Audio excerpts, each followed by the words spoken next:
Alright, now it's time to actually speak with the mechanics and figure out what I'm doing. On dock / in yard, please call. Okay. Since I haven't actually given the sound, this is what she's doing. Just for perspective, this is what she sounds like.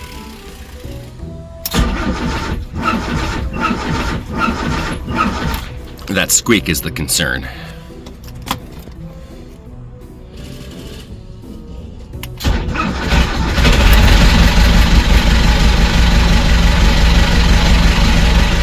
It stopped squeaking. No f***ing way. It was just a dry cylinder. There's no freaking way.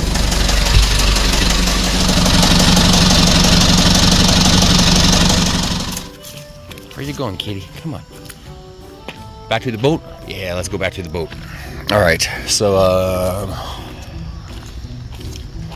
yeah. Kidding? You're not going on that boat. Come on. You're not, just because you saw people on there today doesn't mean that it's your property. Anyway, while I deal with this, I gotta move marinas because this place for the work yard, I've got an estimated 2-week waiting time to get a mechanic to even look at the boat and another 2 weeks to wait for getting hauled out. And it will be $1,700 per month in this work yard. I'm not going to do that. I've got another one that can basically get everything started within the first day of my arrival, if not the next. Come on, baby. Let's go. Come on, baby. So I've got about 2 options. One, I can figure out a means to being able to get a tow. I sail out of here on Saturday when the wind is right. My motor does fire up. The squeak has gone away, but the knock, there is a knock still present. But, if I can get that going, I should be able to make it to the locks. And then theoretically, the sea tow should be able to help me get through there, which I can then carry on and make it up north and wait for sea tow to haul me into Port Sereno or whatever it's called. But as of right now, that might be what I'm doing. And I've never used the rolling furler, which I built by hand off of a sunken boat. So I don't know how that's going to work. Everything works perfectly smooth at the dock, but I won't be at the dock, so there's going to be a lot of variables with that. Obviously don't have to go open full sail with her. My other option would be getting towed by somebody else, unless I've already said that. Yeah, that's basically it. That's what I gotta do. If I can't get insurance or sea tow to help me out, then it's on me to try and get the hell out of here and somehow manage to get through a lock by myself without a motor. So, yeah. But that's my plan so far.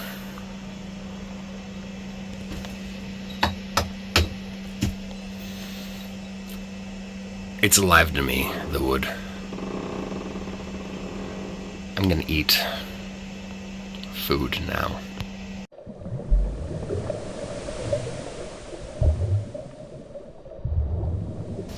Alright, so sit rep. Again. Sea tow just arrived. Alright, brilliant. They got it wrapped up in it's called a hard boom. And this is what we got going on right now. Completely cleaning out the bilge, which thank the gods.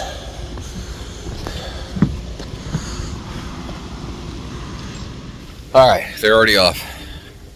Basically just threw a bunch of oil diapers into the bilge and it's like someone dumped acrylic paint in there.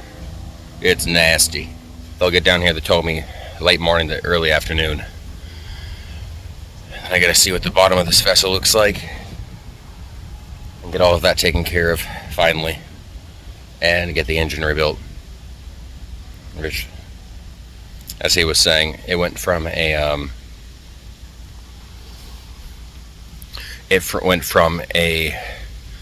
metallic squealing noise to a knock, which, as he said, it was probably worse. So I'm glad I'm not trying to fire this thing up and head out there and try to navigate a lock. So hopefully I can salvage this engine and carry on from there. And then I should be able to go and continue on towards Jacksonville. And when I do get to a beach on a calm day, I'm going to follow what that song said about the whole rum and the coconut thing. Wait, what was it? No, lime and the coconut. Holy shit.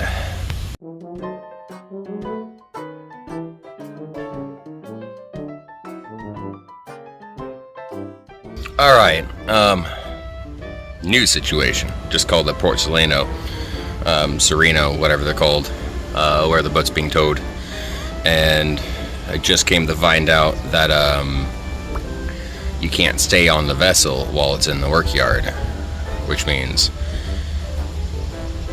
I gotta relocate. Fortunately, the truck I've been driving is converted into a camper, and that means I'm car camping for about a month. I'm glad this is gonna be a lot quicker.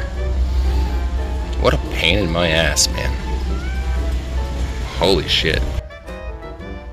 This isn't really the whole idea of being able to set sail and travel like I was expecting it would be, is it?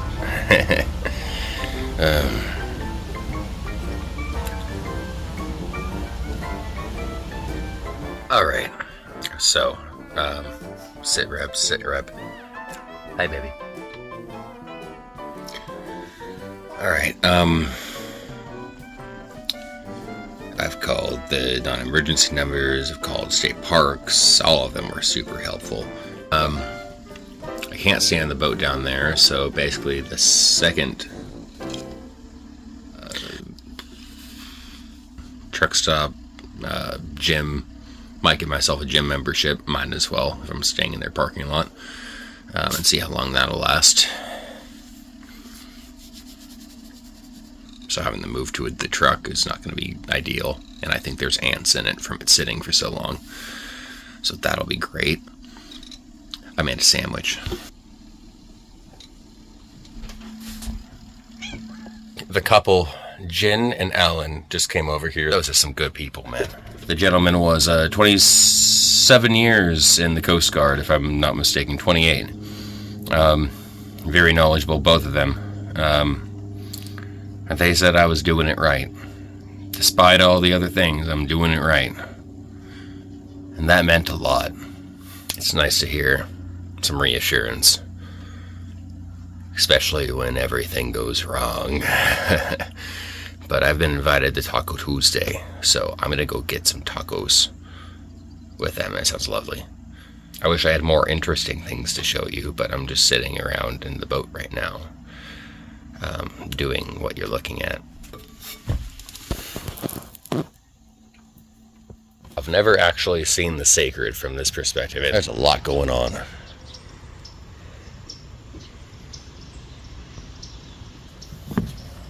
Oh, captain's hat.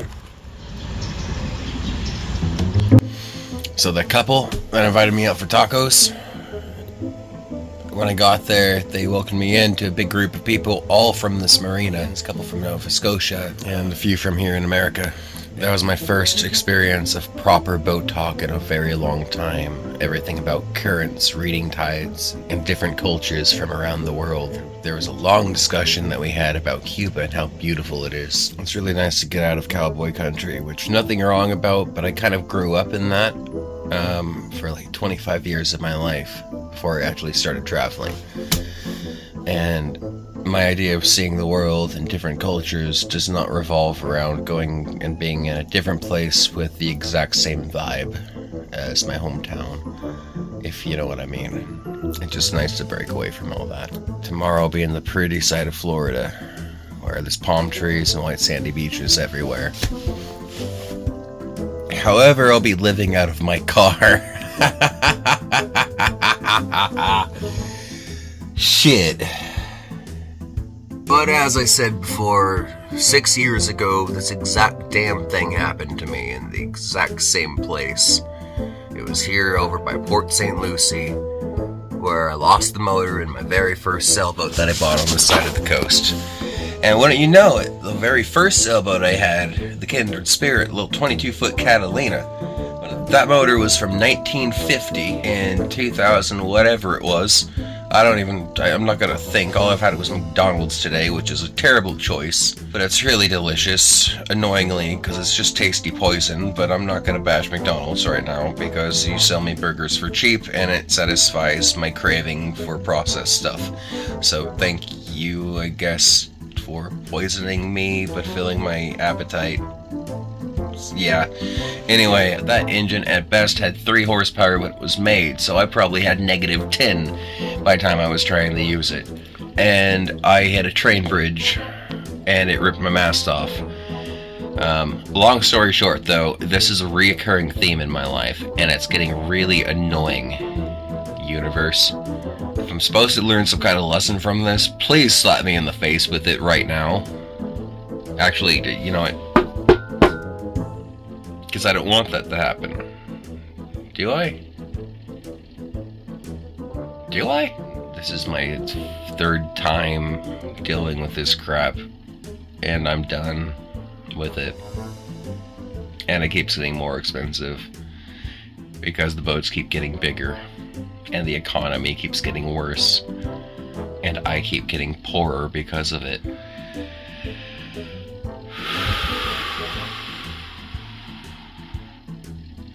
And annoyingly, this is happening literally on par to the day. 2019, I set sail on the other boat on the 23rd. 2025, is it 25? Fuck, what year is it? 24? It's 24. No. Yeah, it's 25. Okay. 2025. Holy crap, I'm tired. McDonald's done did me dirty. Night.